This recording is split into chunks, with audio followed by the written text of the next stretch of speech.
escola do mundo, onde eu posso ensinar e aprender. A palavra da sabedoria é a nossa EBD. Deus é o nosso diretor, o Espírito Santo nosso professor. A Bíblia é a cartilha que ensina o caminho, a verdade e a vida. Deus é o nosso diretor, o Espírito Santo nosso professor. A Bíblia é a cartilha que ensina o caminho, a verdade. Meus amados irmãos, meus amigos, alunos da Escola Dominical, hoje nós vamos estudar a lição de número 11. Ela tem como título uma confissão alicerce, a base para a edificação da igreja. Ela faz parte da revista Expressão, que apresenta 13 estudos bíblicos baseados nas 7 cartas do Apocalipse, com o tema geral Igrejas em Apuros. Eu convido que você abra sua Bíblia no Evangelho segundo o evangelista Mateus, capítulo 16, e eu farei a leitura dos versículos de 13 a 20. Indo Jesus para os lados de Cesareia de Filipe, perguntou a seus discípulos: quem diz o povo ser o Filho do Homem? E eles responderam: uns dizem João Batista, outros Elias, e outros Jeremias ou algum dos profetas. Mas vós, continuou ele, quem dizeis que eu sou? Respondendo Simão Pedro, disse: tu és o Cristo, o Filho do Deus vivo. Então Jesus lhe afirmou: bem-aventurado és, Simão Barjonas, porque não foi carne e sangue que te revelaram, mas meu Pai que está nos céus. Também eu te digo que tu és Pedro, e sobre esta pedra edificarei a minha igreja, e as portas do inferno não prevalecerão contra ela. Dar-te-ei as chaves do reino dos céus. O que ligares na terra terá sido ligado nos céus, e o que desligares na terra terá sido desligado nos céus. Então advertiu os discípulos de que a ninguém dissessem ser ele o Cristo. Vamos orar pedindo a direção de Deus. Bondoso Deus, nós agora, quando vamos estudar a Tua Palavra, pedimos que o Teu Espírito Santo esteja comunicando a cada um de nós a Tua vontade, e que tudo seja, ó Deus, feito para a Tua honra e para a Tua glória. Nós oramos no nome de Jesus, o nosso Salvador e Senhor. Amém. Se tivéssemos que resumir bastante a nossa lição e deixarmos somente uma frase, a frase seria: a igreja confessa a verdadeira identidade de Jesus e deve anunciá-la até os confins da terra. Essa lição tem como foco apresentar a confissão correta a respeito de Jesus e afirmar que a igreja que conhece a verdadeira identidade de Jesus deve anunciá-la ao mundo todo. Nessa lição, vamos mostrar que Jesus é o Filho de Deus, o Messias prometido. Também lembrar que somos chamados para anunciar ao mundo a verdadeira identidade de Jesus. E isso é um privilégio da Igreja de Cristo. Jesus e seus seguidores caminhavam ao longo do Rio Jordão, perto da cidade de Cesareia de Filipe. Essa cidade era conhecida como Panéas, por ser um centro de culto ao deus grego, ao deus pagão, chamado Pan. Filipe, o tetrarca, em honra a si mesmo, interessante, né? Ele quer honrar o nome dele mesmo. E ao imperador César Augusto rebatizou a cidade com o nome de Cesareia de Filipe. Lucas registra as palavras de Jesus na região de Cesareia de Filipe. Eu leio Lucas, capítulo 9, versículo 18. Estando ele orando à parte, achavam-se presentes os discípulos, a quem perguntou: quem dizem as multidões que sou eu? Ao fazer essa pergunta, ele inicia o diálogo com os 12 apóstolos. Nesse ambiente de oração, esse ambiente mais particular, Jesus procura questioná-los sobre a identidade do rei e o avanço do reino, conforme lemos em Mateus capítulo 16, versículos de 13 a 16, e Mateus 16, de 17 a 19, essa leitura nós fizemos no início. Ele pergunta aos seus discípulos, no versículo 13, quem diz o povo ser o Filho do Homem? Nos evangelhos, temos a identificação que Jesus atribui a si mesmo com maior frequência. Eu leio Mateus 12, 40, porque assim como esteve Jonas 3 dias e 3 noites no ventre do grande peixe, assim o Filho do Homem estará 3 dias e 3 noites no coração da terra. Eu leio também Marcos 10, 45, pois o próprio Filho do Homem não veio para ser servido, mas para servir e dar a sua vida em resgate por muitos. Leio também Lucas, capítulo 9, versículo 58. Mas Jesus lhe respondeu: as raposas têm seus covis, e as aves do céu ninhos, mas o Filho do Homem não tem onde reclinar a cabeça. Jesus está levando os discípulos a refletirem sobre a identidade do Mestre tão esperado pelo povo de Israel. Eles responderam: uns dizem João Batista, outros Elias e outros Jeremias ou alguns dos profetas. As opiniões, como vocês podem observar, estavam divididas.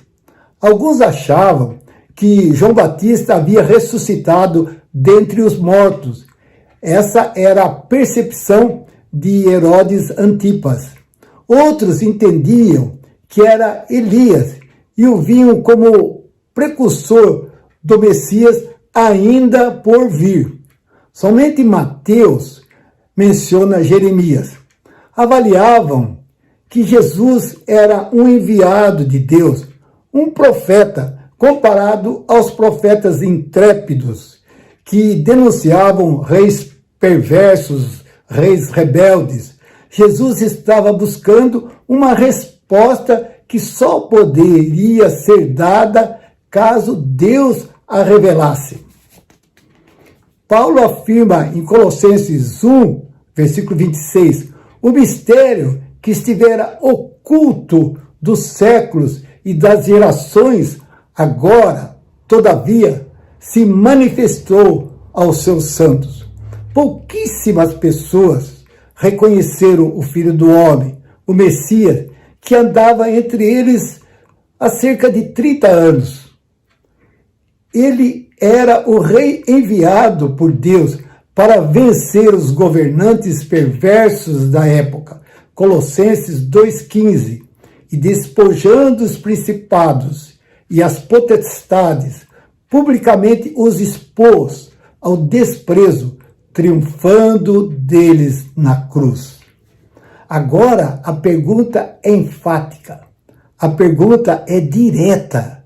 Mas vós, quem dizeis que eu sou? A pergunta foi dada a todos os discípulos, mas Pedro se levantou. Você vai observar sempre que Pedro assume a dianteira. Ele se levantou como representante do grupo algo que acontecia então muitas vezes. E Pedro afirma: tu és o Cristo, o Filho do Deus vivo. Pedro estava declarando que Jesus é o Filho do Deus vivo, o Messias prometido. Em muitos momentos, Jesus dizia e fazia coisas que deixavam os discípulos confusos sobre a equivalência entre ele e Deus. A designação Filho de Deus relembra a aliança feita entre Deus e Davi. Eu leio 2 Samuel, capítulo 7, versículo 14, o começo do versículo. E eu lhe serei por pai, e ele me será por filho. Indicava que o rei, um representante do povo, como rei enviado para reinar sobre um povo.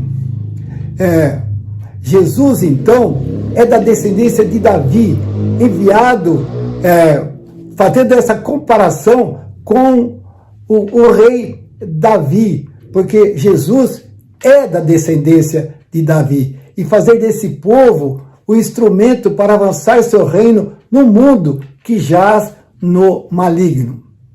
Observe a afirmação de Jesus a Pedro. Mateus 16, de 17 a 20. Eu vou ler novamente esse texto. Então Jesus lhe afirmou: bem-aventurado és, Simão Barjonas, porque não foi carne e sangue que te revelaram, mas meu Pai que está nos céus. Também eu te digo que tu és Pedro, e sobre esta pedra edificarei a minha igreja, e as portas do inferno não prevalecerão contra ela. Dar-te-ei as chaves do reino dos céus. O que ligares à terra terá sido ligado nos céus, e o que desligares à terra terá sido desligado nos céus. Então advertiu os discípulos de que a ninguém dissesse ser ele o Cristo. Pedro havia respondido corretamente que Jesus era o Messias. Agora Jesus fala 3 coisas para Pedro. A primeira, que Pedro é bem-aventurado por reconhecer Jesus como Filho do Deus vivo. Isso está no versículo 17. A segunda coisa, sobre qual fundamento o povo do Messias seria edificado. Isso nós vemos no versículo 18. E, finalmente, a autoridade dada a esse povo para fazer avançar o reino do Messias no mundo. E aí, isso nós vemos no versículo 19. Voltando para o versículo 17, o mestre afirma que Simão é bem-aventurado por saber a verdade sobre Jesus, cuja revelação foi dada a ele pelo Pai Celestial. Jesus, ao proferir juízo contra as cidades impenitentes, exclama em Mateus 11, 25 e 26, por aquele tempo, exclamou Jesus, graças te dou, ó Pai, Senhor do céu e da terra, porque ocultaste essas coisas aos sábios e instruídos e as revelaste aos pequeninos. Sim, ó Pai, porque assim foi do teu agrado. Deus Pai, em seu desígnio secreto, dá a conhecer apenas àqueles que Ele deseja, a quem Ele quiser usar da sua misericórdia. Esse conhecimento não é mediante carne ou sangue, ou seja, as especulações humanas não conseguem obtê-lo. No versículo 18, a declaração de Jesus, tu és Pedro, faz um paralelo com a confissão de Pedro sobre Jesus, que diz, tu és o Cristo. Pedro, pela revelação divina, identificou Jesus como o Messias. Há várias interpretações sobre o jogo de palavras usado por Jesus, utilizando a palavra pedra. A Igreja Católica Romana entende que Pedro é a pedra e até fez dele o seu primeiro Papa. Há também aqueles que entendem que a confissão de Pedro e dos outros discípulos é a pedra, ou seja, a confissão, E essa confissão é o fundamento sobre o qual o próprio Cristo edifica a sua igreja. Então eles entendem que a confissão de Pedro é a pedra. Nós entendemos que Jesus é a pedra. O Antigo Testamento já apontava a Cristo como a pedra. Eu leio 1 Coríntios 10, 4. E beberam da mesma fonte espiritual, porque bebiam de uma pedra espiritual que os seguia. E a pedra era Cristo. Aqui o apóstolo Paulo está se referindo aos textos do Antigo Testamento, Êxodo 17, 6 e Números capítulo 20, de 8 a 11. O próprio apóstolo Pedro afirma que Jesus é a pedra. Atos dos Apóstolos, capítulo 4, versículo 11. Esse Jesus é a pedra rejeitada por vós, os construtores, a qual se tornou a pedra angular. Essa afirmação de Pedro foi no discurso que ele fez aos membros do Sinédrio. E também na primeira carta de Pedro, capítulo 2, versículo 7, encontramos o seguinte versículo: para vós outros, portanto, os que credes, é a preciosidade, mas para os descrentes, a pedra que os construtores rejeitaram, essa veio a ser a principal pedra angular. Também Paulo, escrevendo à igreja de Éfeso, afirma, eu leio Efésios capítulo 2, versículo 20, edificados sobre o fundamento dos apóstolos e profetas, sendo ele mesmo, Cristo Jesus, a pedra angular. Não seria mais o templo de Jerusalém o lugar onde Deus habitaria. Agora a igreja, firmada na pedra angular que é Jesus e na doutrina dos apóstolos e profetas, é o edifício para a habitação de Deus no Espírito. Eu leio Efésios capítulo 2, versículo 22, no qual também vós, juntamente, estáis sendo edificados para a habitação de Deus no Espírito. Esse povo que está iniciando com os 12 apóstolos enfrentará oposição, porém as portas do inferno não prevalecerão contra a igreja. As portas do inferno não dominarão e nem destruirão a igreja. A igreja prevalecerá em sua luta contra o império das trevas.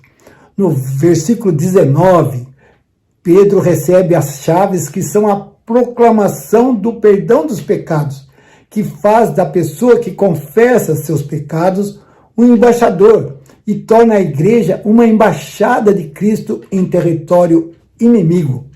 Cristo dá a Pedro, por extensão a todos os outros crentes, autoridade para declarar o que está ligado ou desligado no céu.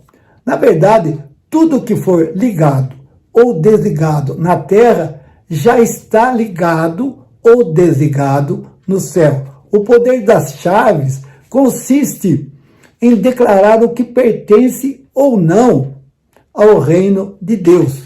Essa autoridade foi dada aos apóstolos e à igreja edificada sobre o testemunho deles. Eu leio Atos, capítulo 2, versículo 42. E perseveravam na doutrina dos apóstolos e na comunhão, no partir do pão e nas orações. A igreja é o instrumento por meio do qual Cristo avança seu reino no mundo. Por meio do testemunho da igreja, a vontade de Deus é feita na terra como é feita no céu. Cristo usa a igreja para avançar o seu reino, o reino de Deus na terra, e continuar despojando a Satanás. Eu leio 1 Coríntios 15, 25. Porque convém que ele reine até que haja posto todos os inimigos debaixo dos seus pés. No versículo 20, Jesus advertiu os discípulos de que a ninguém dissesse ser ele o Cristo. Esse segredo, quanto à sua identidade, está presente em muitos momentos nos evangelhos. O objetivo de Jesus era que suas parábolas, curas, exorcismo e ressurreição, ou seja, seus sinais, evidenciassem que o reino dos céus havia chegado. Esses sinais, que apontavam as promessas das Escrituras, levariam as pessoas a responderem corretamente a pergunta: quem vocês dizem que eu sou? Os discípulos agora, pela revelação divina, sabem quem Jesus de fato é, mas são instruídos a manter silêncio até o momento certo de revelar a Israel a identidade de Jesus. O intuito desse segredo era garantir que os discípulos não identifiquem Jesus de forma nacionalista, como um rei conquistador, e negligencie o servo sofredor, como vemos em Isaías 53:3. Era desprezado e o mais rejeitado entre os homens, homem de dores e que sabe o que é padecer, e como um de quem os homens escondem o rosto, era desprezado e dele não fizemos caso. Mesmo assim, a missão de Jesus ainda não tinha sido entendida pelos discípulos. E você vai falar, mas como? Eles não entenderam ainda, com toda a afirmação de Pedro, com toda a segurança que Jesus passou, dizendo que a revelação foi do Pai Celestial? Pois é, vamos ver em Mateus, capítulo 16, versículos de 21 a 23. Desde esse tempo, começou Jesus a mostrar a seus discípulos que lhe era necessário seguir para Jerusalém e sofrer muitas coisas dos anciãos, dos principais sacerdotes e dos escribas, ser morto e ressuscitado no terceiro dia. E Pedro, chamando-o à parte, começou a reprová-lo, dizendo: tem compaixão de ti, Senhor. Isso de modo algum te acontecerá. Mas Jesus, voltando-se, disse a Pedro: arreda, Satanás. Tu és para mim pedra de tropeço, porque não cogita das coisas de Deus, e sim dos homens. Somente após a ressurreição, eles entenderiam que o rei veio para morrer e ressuscitar, e assim receber toda a autoridade no céu e na terra. E agora comissionar a igreja em sua missão até os confins da terra. Eu leio Mateus 28, de 18 a 20. Jesus, aproximando-se, falou-lhes, dizendo: toda a autoridade me foi dada no céu e na terra.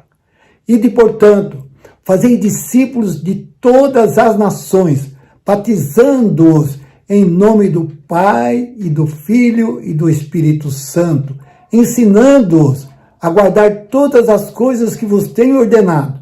E eis que estou convosco todos os dias até a consumação do século.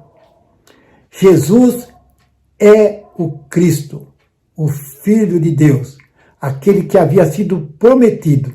Jesus é o próprio Deus, feito homem, que veio dar a vida para salvar a sua igreja. A igreja de Cristo precisa amar essa confissão revelada a Pedro pelo Pai Celestial e anunciar ao mundo a salvação de Jesus. Aplicação. A igreja tem o chamado e o privilégio de anunciar a mensagem salvadora do reino de Deus.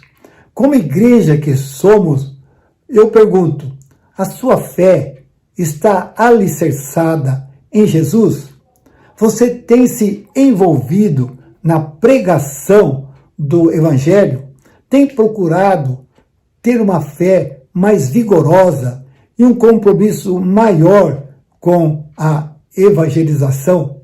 Que Deus assim nos abençoe. Vamos orar. Bondoso Deus, nosso Pai, nós te damos graças pelo privilégio que a igreja tem de proclamar a pessoa de Cristo Jesus como Salvador e Senhor, como o nosso Mestre, Pai. Abençoa a tua igreja para que ela, com essa missão, ela sinta a alegria de ter somente sobre os seus ombros a bênção de falar de Cristo e as pessoas poderem entenderem a mensagem, se arrependerem e aceitar a Cristo como Senhor e Salvador. Ó Pai, abençoa a tua igreja, unge cada membro da igreja para que ela proclame cada dia mais a tua salvação. Nós oramos no nome de Jesus, o nosso Salvador e o nosso Senhor. Amém.